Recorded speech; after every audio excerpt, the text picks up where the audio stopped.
Assalamu alaikum. I'm Huda Fatma of Pharmacy Department, roll number 20, third year and fifth semester. ठीक है, मेरा जो topic है वो है फार्माकोकाइनेटिक्स, और इसमें जो मैं सब टॉपिक्स डिस्कस करूँगी वो होंगे इंट्रोडक्शन। ठीक है, introduction to pharmacokinetics, key aspects, route of drug administration, ठीक है, mechanism of absorption of drug, factors, उसके factors influencing the absorption, bioavailability, उसके फैक्टर्स, ठीक है, ड्रग डिस्ट्रीब्यूशन और एक्सप्रेशन ऑफ द ड्रग, और समरी ऑफ फार्माकोकाइनेटिक्स। ठीक है, बेसिकली हमारे पास फार्माकोकाइनेटिक्स होता क्या है। फार्माकोकाइनेटिक्स ये होता है कि हमारी बॉडी ड्रग के ऊपर क्या रिएक्शन देती है, जो ड्रग हम इनटेक करते हैं उस पर हमारी बॉडी क्या रिएक्ट करती है, ये हमारे पास होता है फार्माकोकाइनेटिक्स। ठीक है, it is the branch of pharmacology that deals with the study of drug absorption, distribution, metabolism and elimination. Basically इन चार चीज़ों पे फार्माकोकाइनेटिक्स की डिटेल है।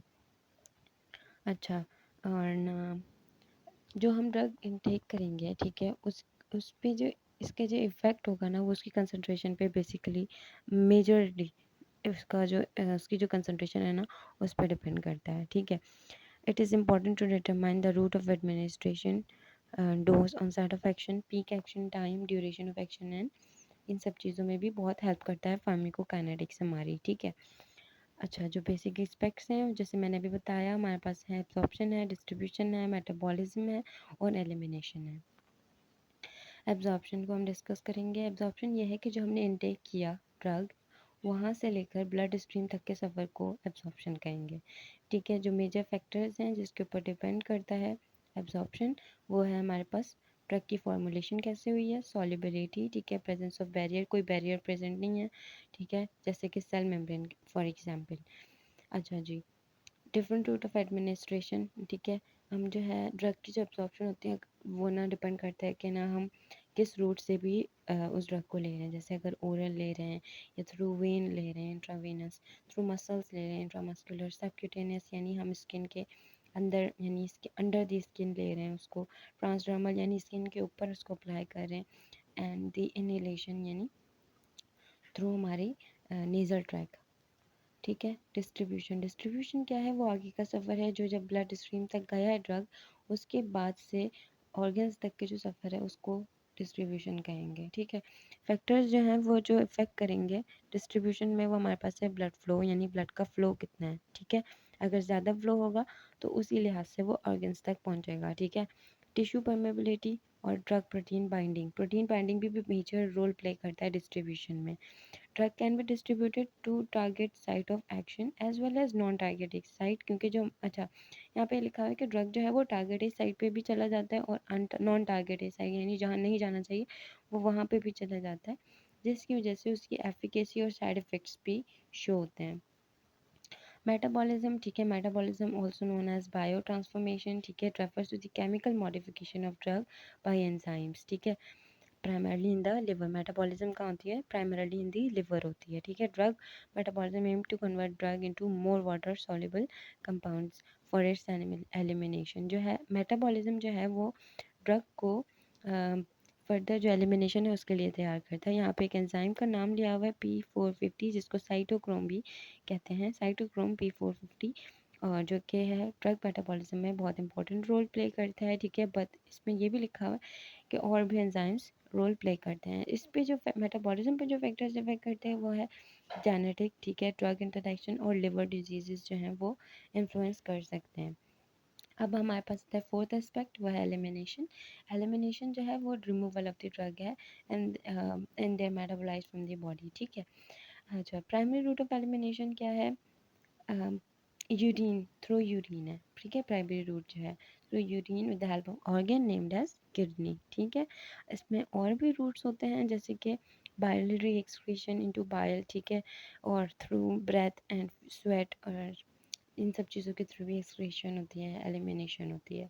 ठीक है, clearance, half life and steady state are important concept related to the drug elimination. Next हम route of drug administration पढ़ेंगे, यानी हम ड्रग को बॉडी में एडमिनिस्टर करने के रूट्स पढ़ेंगे। ठीक है, बहुत से रूट्स होते हैं जिनमें से 6 ये हैं बेसिकली, ओरल है, इंट्रावेनस है, इंट्रामस्कुलर है, सबक्यूटेनियस है, ट्रांसडर्मल है, इनहेलेशन है। ठीक है, जो हमारे पास ओरल रूट है ये हम करेंगे स्वेलो करेंगे, यानी थ्रू हमारे माउथ, ठीक है, थ्रू माउथ उसको स्वेलो करेंगे। ये किस फॉर्म में हो सकते हैं? जो ड्रग है वो टैबलेट के फॉर्म में हो सकता है, कैप्सूल के फॉर्म में हो सकता है, लिक्विड्स और पाउडर्स के भी फॉर्म में हो सकता है। Drug taken orally or absorb through the gastro, अच्छा जी, ये एब्जॉर्ब कहाँ होते हैं? सेकंड पॉइंट है कि ये गैस्ट्रो इंटेस्टिनल ट्रैक्ट के थ्रू एब्जॉर्ब होकर ब्लड स्ट्रीम में जाते हैं। ओरल ड्रग जो है वो उनका जो सेट ऑफ एक्शन होता है जो होता है वो स्लो होता है, ठीक है, लेकिन इनकी ड्यूरेशन बहुत देर तक होती है। इंट्रावेनस क्या है? थ्रू वेन डायरेक्टली इंजेक्ट होते हैं हमारी बॉडी में, डायरेक्टली इंजेक्ट होता है हमारी बॉडी में या ब्लड स्ट्रीम में, ठीक है, और इसकी जो हमारे पास है एक्शन है ना वो डायरेक्ट है, वो रैपिड एक्शन शो करता है। इंट्रामस्कुलर, इंट्रामस्कुलर क्या होता है? भी इंजेक्ट होता है, मसल्स में इंजेक्ट करते हैं, ठीक है, इसकी जो एब्जॉर्प्शन है वो स्लो है एज़ कम्पेयर टू इंट्रावेनस, ठीक है। इसकी जो रूट ऑफ एडमिनिस्ट्रेशन है ये कॉमनली यूज़ होता है वैक्सीन्स वगैरह के लिए, ठीक है, हार्मोनल थेरेपीज़ के लिए यूज़ होता है इंट्रामस्कुलर। सबक्यूटेनियस रूट में क्या होता है? सबक्यूटेनियस रूट में जो होता है अंडर द स्किन हम इसको इंजेक्ट करेंगे, ठीक है, एंड प्रोड्यूस अ प्रोलॉन्ग, इसका इफेक्ट बहुत लंबा होता है, देर तक होता है, ठीक है। इंसुलिन वगैरह के जो इंजेक्शंस होते हैं ना वो हम सबक्यूटेनियसली इंजेक्ट करते हैं बॉडी में, ठीक है। ट्रांसडर्मर, ट्रांसडर्मर क्या होता है? स्किन के ऊपर जो हम अप्लाई करते हैं ना ड्रग्स, जैसे कि हम क्रीम हो गए, जेल्स हो गए, ठीक है, और ना ये जो है ये भी डायरेक्टली वहाँ से स्किन के थ्रू एब्जॉर्ब होकर ब्लड स्ट्रीम में जाते हैं। दिस रूट ऑफ एडमिनिस्ट्रेशन, अच्छा जी, यूज़ कहाँ होता है? ये nicotine replacement therapy, hormonal therapy, pain medication में यूज़ होता है।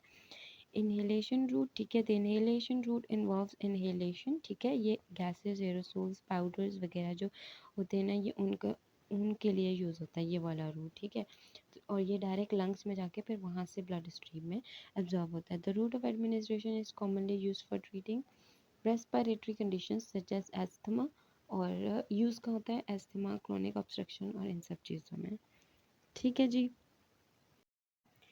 हम रूट ऑफ एडमिनिस्ट्रेशन को किस बात पे किस फैक्टर्स पे चूज़ करेंगे, यानी हमें कौन सा रूट चूज़ करना है, उसके लिए हमारे पास ड्रग की प्रॉपर्टीज़ को हम देखेंगे, ठीक है, ड्यूरेशन ऑफ एक्शन को देखेंगे, पेशेंट की कंडीशन को देखेंगे, और हमारे पास जो अवेलेबल डिलीवरी सिस्टम्स होंगे उनको मद्देनज़र रखते हुए हम रूट ऑफ एडमिनिस्ट्रेशन को चूज़ करेंगे।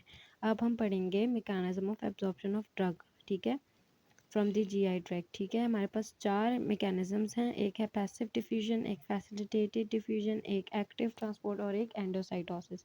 पैसिव डिफ्यूजन ये मोस्ट कॉमन मैकेनिज्म है, ठीक है, ये हमारे पास फैट सॉल्युबल जो ड्रग्स हैं ना वो पैसिव डिफ्यूजन के थ्रू एब्जॉर्ब होंगे, और फैसिलिटेटेड डिफ्यूजन ये हमारे पास जो है carrier protein, special carrier proteins के स्पेसिफिक कैरियर प्रोटीन के थ्रू एब्जॉर्ब होंगे। एक्टिव ट्रांसपोर्ट कहाँ यूज़ होगा? जहाँ पे हमारे पास वाटर सॉल्युबल ड्रग्स होंगे वहाँ पे एक्टिव ट्रांसपोर्ट के थ्रू एक्टिव ट्रांसपोर्ट का मैकेनिज्म होगा। और एंडोसाइटोसिस यानी हमारे पास जो मैक्रोमोलिक्यूल्स हैं, ठीक है, वो इनगल्फ होंगे जीआई एपिथेलियल सेल्स में थ्रू एंडोसाइटोसिस के मैकेनिज्म के, ठीक है। फैक्टर्स जो के इन्फ्लुएंस कर रहे हैं जीआई ट्रैक्ट में एब्जॉर्प्शन को, वो है हमारे पास बेसिक सरफेस एरिया, यानी कि सरफेस एरिया जो है हमारे पास, जैसे कि इंटेस्टाइन का जो सरफेस एरिया वो ज़्यादा है, ठीक है, स्टमक का कम है, तो जिसकी वजह से जो है इंटेस्टाइन में एब्जॉर्प्शन ज़्यादा होगी। ब्लड फ्लो को अगर हम देखें वो भी मेजर रोल प्ले करेगा कंसंट्रेशन ग्रेडियंट को मद्देनज़र रखते हुए, यानी उसको मेंटेन रखते हुए। पीएच और आयनाइजेशन, ठीक है, ये भी एक फैक्टर है जो कि हमारे पास इफ़ेक्ट कर रहा है, ठीक है, एब्जॉर्प्शन को। जैसे लिपिड सॉल्युबल और नॉन आयनाइज्ड जो ड्रग है ना वो एब्जॉर्ब होंगे ज़्यादा जल्दी एज़ कम्पेयर टू आयनाइज्ड और पोलर ड्रग्स के, ठीक है। प्रेजेंस ऑफ फूड जो है वो भी, फूड की प्रेजेंस जो है वो भी इफ़ेक्ट करेगी, ठीक है। ड्रग फॉर्मुलेशन यानी किस फॉर्म में ड्रग हम ले रहे हैं वो भी इफ़ेक्ट करेगी। बायो अवेलेबिलिटी ये क्या होता है? ये होता है हमारे पास कि हम कि जो है हमारे पास कितनी जल्दी जो है वो ड्रग एब्जॉर्ब हो रहा है और वो जा रहा है अपने साइट ऑफ एक्शन में बॉडी के, ठीक है, कितनी जल्दी अवेलेबल हो रहा है ड्रग हमें, ठीक है। इसकी अच्छा जी, इसमें एक ये बात लिखी हुई है कि हमारे पास रूट ऑफ एडमिनिस्ट्रेशन पे बायो अवेलेबिलिटी मेजर डिपेंड करता है, जैसे कि इसमें एग्जांपल ये है कि जो इंट्रावेनसली अगर हम कोई ड्रग लेंगे ना तो उसकी बायो अवेलेबिलिटी हमारे पास 100% होगी एज़ कम्पेयर टू कोई और रूट के हम उस ड्रग को लें, ठीक है। अच्छा, मेजर फैक्टर्स जो बायो अवेलेबिलिटी पर डिपेंड कर रहे हैं कि एब्जॉर्प्शन है, फर्स्ट पास मेटाबॉलिज्म है, drug formulation, route of absorption है, ड्रग इंटरेक्शन है। ठीक है, अच्छा जी, एब्जॉर्प्शन क्या है, एब्जॉर्प्शन कैसे इफेक्ट करता है? जैसे कि सॉल्युबिलिटी है, पार्टिकल साइज है, फॉर्मुलेशन है, प्रेजेंस ऑफ फूड, ये सारी चार चीज़ें जो मैंने बताई, इन सब चीज इन चार चीज़ों की वजह से हमारे पास एब्जॉर्प्शन का रेट स्लो होगा, जिसकी वजह से हमारे पास बायो अवेलेबिलिटी स्लो हो जाएगी। फर्स्ट पास मेटाबॉलिज्म क्या होता है? ये हमारे पास होता है कि जब हम ड्रग इनटेक करते हैं वो जाता है थ्रू ब्लड लिवर तक जाता है। ठीक है, फिर लिवर में जो होते हैं उस पर मेटाबॉलिज्म होती है ड्रग पे। ठीक है, जो कि इसकी बायो अवेलेबिलिटी को कम कर देता है। ठीक है, इसको हम कहते हैं first pass metabolism. Drug formulation ये है कि किस टाइप ऑफ ड्रग फॉर्मुलेशन के थ्रू वो ड्रग हमारे पास। ठीक है, अच्छा जी, जैसे कि कहता है इमीडिएट रिलीज है, एक्सटेंडेड रिलीज है, can affect the rate and extent of drug release. ठीक है, route of administration, drug route of administration, ये बात मैंने भी बताई थी कि इंट्रावेनसली जो अगर होता है तो उसकी ज़्यादा बायो अवेलेबिलिटी होती है एज़ कम्पेयर टू कोई और रूट के। ठीक है, ड्रग इंटरेक्शन क्या होता है? Interaction of drug with other substance अगर हो तो वो भी हमारे पास इफेक्ट करेगा बायो अवेलेबिलिटी को। ठीक है, ड्रग डिस्ट्रीब्यूशन, ये हमारे पास चार मेजर चीज़ें हैं जो कि हमारे पास डिस्ट्रीब्यूशन को इफेक्ट करेंगी। एक है कैपिलरी परमेबिलिटी, प्रोटीन बाइंडिंग, छः है। ठीक है, capillary permeability, protein binding, blood flow और tissue composition, blood brain barrier, and volume of distribution. Capillary permeability, capillaries in different tissues have varying permeability. ठीक है, drugs can pass through capillary walls to reach the spaces. ठीक है, and then permeability is influenced by factor. ठीक है, size, charge, liveability, इन सब चीज़ों पे effect करेगा। प्रोटीन बाइंडिंग, ठीक है, many drug bind to plasma protein primarily albumin. ठीक है, अगर कोई प्रोटीन बाइंड हो जाए ना तो वो करेंगे, जैसे drug with higher protein binding tend to have smaller distribution. ठीक है, अच्छा, blood flow play crucial role, जैसे कि हमारे पास वाइटल ऑर्गन्स जो हैं जैसे लिवर वगैरह, लिवर, किडनी, हार्ट, ब्रेन, ये हो गए, वहाँ पे हमारे पास ब्लड फ्लो ज़्यादा है तो वहाँ पे एब्जॉर्प्शन ऑफ द ड्रग ज़्यादा होगी, इफेक्ट ज़्यादा होगा, बायो अवेलेबिलिटी ज़्यादा होगी। ठीक है, एज़ कम्पेयर टू अगर हम बात करें ड्रग डिस्ट्रीब्यूशन वहाँ पे ज़्यादा होगी। ठीक है, अगर हम tissue with lower blood flow की बात करें सच एज फैट, स्किन, उनके हमारे पास स्लोअर ड्रग डिस्ट्रीब्यूशन होगी यहाँ पे। ठीक है, टिश्यू कंपोजिशन जो है वो डिपेंड करेगा कि ना हमारे पास जैसे लाइपोफिलिक ड्रग्स हैं ना वो जल्दी पेनिट्रेट हो जाएंगे फैटी टिश्यूज़ में, जबकि हाइड्रोफिलिक जो है वो वाटर रिच टिश्यूज़ में जल्दी पेनिट्रेट हो जाएंगे। ये ऐसे डिस्ट्रीब्यूशन को इफेक्ट करेगा। ब्लड ब्रेन बैरियर हमारे पास ब्रेन को प्रोटेक्ट करता है हार्मफुल सब्सटेंसेस से। कुछ ड्रग्स पास कर जाते हैं और कुछ नहीं कर जाते हैं। ठीक है, जो कर पाते हैं वो हमारे पास सीएनएस में अपना इफेक्ट शो कर देते हैं। डिस्ट्रीब्यूशन, वॉल्यूम ऑफ डिस्ट्रीब्यूशन हमारे पास is a pharmacodynamic parameter that describes the theoretical volume in which a drug appears to be distributed in the body. It represents the relationship between amount of drug in the body and its concentration in the plasma. A high volume of distribution indicates extensive tissue distribution, while जो low है वो हमारे पास limited distribution show करेगा। Excretion of the drug हम पढ़ेंगे। Excretion of the drug जो है वो हमारे पास रीनल एक्सक्रीशन के थ्रू होती है। ठीक है, रीनल एक्सक्रीशन के थ्रू होती है। सबसे पहले हमारे पास फिल्ट्रेशन होगा, जहाँ पे हमारे पास जो लार्जर मॉलिक्यूल्स हैं, प्रोटीन जो हैं, वो हमारे पास ब्लड में रहेंगे और जो स्मॉलर मॉलिक्यूल्स जो हैं वो फिल्टर हो जाएंगे। ठीक है, अच्छा जी, रीअब्जॉर्प्शन जो होगी, जो फिल्टर्ड वेव होंगे ना उनकी रीअब्जॉर्प्शन हो जाएगी और वो दोबारा से हमारे पास ब्लड स्ट्रीम में आ जाएंगे, जो ज़रूरी जो होंगे ना वो। Secretion, certain drugs in their metabolized can be actively transported into the bloodstream in the renal tubule. ठीक है, this process is known as secretion.